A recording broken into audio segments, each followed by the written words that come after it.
Every once in a while, I'll see people bringing up bits and pieces from Candace Owens' past, and one of the little nuggets of iniquity that always rears its ugly head is Social Autopsy, typically referred to as a doxing website. Not an unreasonable characterization, and it was quite the sinister project. Here's an example of how they promoted themselves. Why bother arguing with someone over the hateful and harmful words they share on Facebook, when you can instead anonymously submit them to Social Autopsy? Let their employers read their words. I think it's valuable for people to be aware of this, but there's a problem with summaries I typically see. If you are a somewhat online individual, you've likely seen it laid out like this yourself. It normally goes, Candace Owens used to be a rabid liberal who was running a doxing website that targeted conservatives before she had her epiphany and became red pill black. Both parts of that kind of summary, though, are not very accurate. According to Candace, the sense in which she was a liberal was merely that she didn't understand labels. She describes the change not as a shift in values, but as an increase in understanding. She has stated that she never really was a liberal and that she was always a conservative.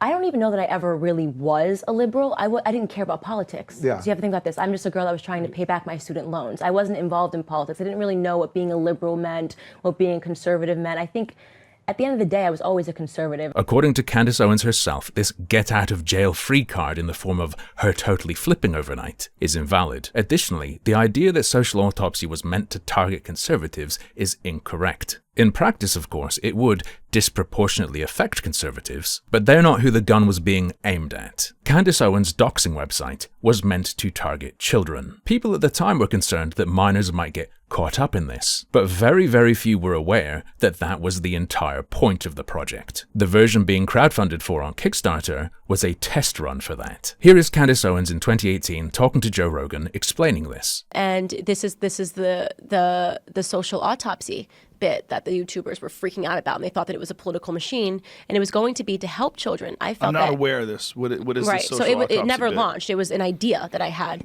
to build something that would be like screenshots of what people said online, and like to put them in like a timeout. So we were going around, we were meeting with high schools, and saying like, we're thinking about building something for children that like, so instead of going to prison because you sent a mean tweet or a mean snap, like what if you just couldn't like try out for the football team? You know what I mean? Like what if like your teachers checked a database to see like how you were behaving online?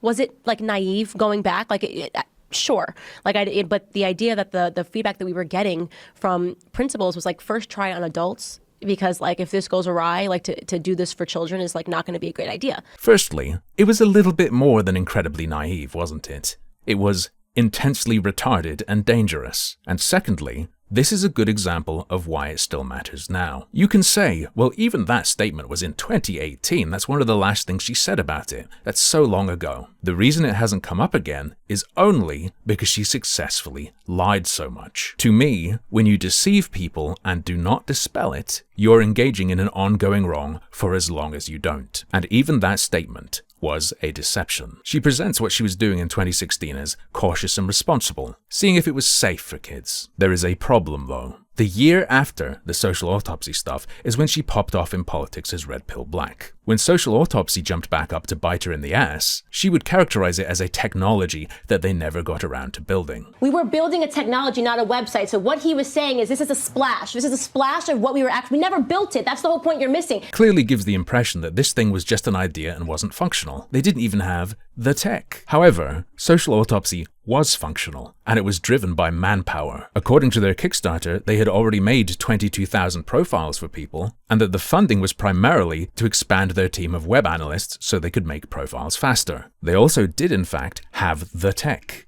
The tech is a form. Social Autopsy functioned by having people submit docs, including photos of the target, alongside anything nasty they've allegedly said online. That information would then be used by a human being to create or update a profile. Have someone that you'd like to add to our morgue? Submit them.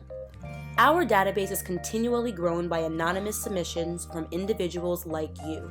And that was not a mere mock-up for Kickstarter. That form was accessible, and because their web dev sucked ass, you could in fact check that they were collecting and storing what was submitted. Check out this picture of Hitler, archived forever on their now defunct website. In 2017, Candace hilariously tried to argue that that system does not constitute collecting information. It didn't collect the information. If people are writing in the information, it was storing it. It was an archive. That sophistry becomes even funnier when you realize the year prior, she had characterized her own system as a database that collects info. Concern should be why these words are being said on the internet at all, not why a secondhand database is collecting the data based off of what's, shared. Finally, we can get back to child safety and the idea that it was being run on adults first to see if it was safe for kids. There was, of course, nothing to stop you from submitting info about a minor. This isn't necessarily an issue in and of itself. If it's just a form, anyone could just write in a minor's details. What matters is what happens afterwards, what the analysts do with that. People were concerned about this, so they asked, what if a minor's docs is submitted? What if someone plugs in a minor's picture, details, state, school, and alleged social media accounts? First, Candace justifies their inclusion in Social Autopsy. What about minors? We are seeing a lot of people that are showing concern for minors, and I guess it's sort of a two-pronged approach, which is first, you guys should be visiting the terms of service on Facebook and on Twitter because they thoroughly explain what it means to be a minor and what you sign up and what you agree for when you check that box and agree to their terms of usage. Pretty much, if you are a minor, you are not excluded from anything if you are posting in a public place saying awful things. And then, far from her 2018 claim to Joe Rogan, when she was trying to cover her ass by saying they were merely testing if it was safe, she argued it was safe and they would be included. That said, we stand by the fact that we think the best time to be on our database is when you are a minor, because that's exactly what we're trying to do. We are trying to affect their, conscience when they're young so they know to use the internet more responsibly when they're older. There's no harm, no foul really if you're a minor, right? You have this profile for 365 days, you're not applying to college, you're not, going out for a job. It doesn't do anything to affect your livelihood in any way. Stunningly idiotic and reckless. When Candace isn't being defended on the back of an allegiance flip, which I think is irrelevant to this problem, she's talked about as if she was this young girl, didn't know any better, needed that year of self-development. Back then, in 2016, I was 25 years old. The problems were numerous and obvious to me, and had nothing to do with political persuasion. Candace Owens is older than me. Cut out this "she was naive" shit. You're looking at retardation. Would you like to see some more? What if somebody creates a fake Facebook on profile and so the screenshots that are being submitted aren't real? That is a fair question. I think that the most obvious way to answer that is just to say, if somebody creates a fake Facebook profile pretending to be you, you've got a bigger problem than Social Autopsy, right? No, actually. The database presenting itself as an authority and partnering with anti-bullying foundations that's telling your employer it's real is much worse. We're a secondhand problem and not one that's really that much of a threat. What a wonderful tagline for your business. For me, witnessing Social Autopsy was one of those one and done things. Boom. Candace Owens? Yeah, fucked in the head. You don't fix that in a year. But that is enough time, apparently, to learn how to sweep such a thing under the rug. Downplay just how bad it was, merely a bout of slight naivete. My product was never launched because the Kickstarter was killed, so you can't use it to assess my character. It's not that deep, the seat didn't hit anyone. And convince everyone that in all of that, you were actually a victim. Your attempt at starting a business shut down by Zoe Quinn, the Gamergate girl, because you were going to own the libtards too hard with your website. The world would probably be a better place if everybody did have to use their real name. I know. I actually am not opposed to that, but we weren't building it. That was the point. Why was she opposed to it? That's why I'm so confused. Well, the bread and butter of the Gamergate scandal is that people say she harassed herself.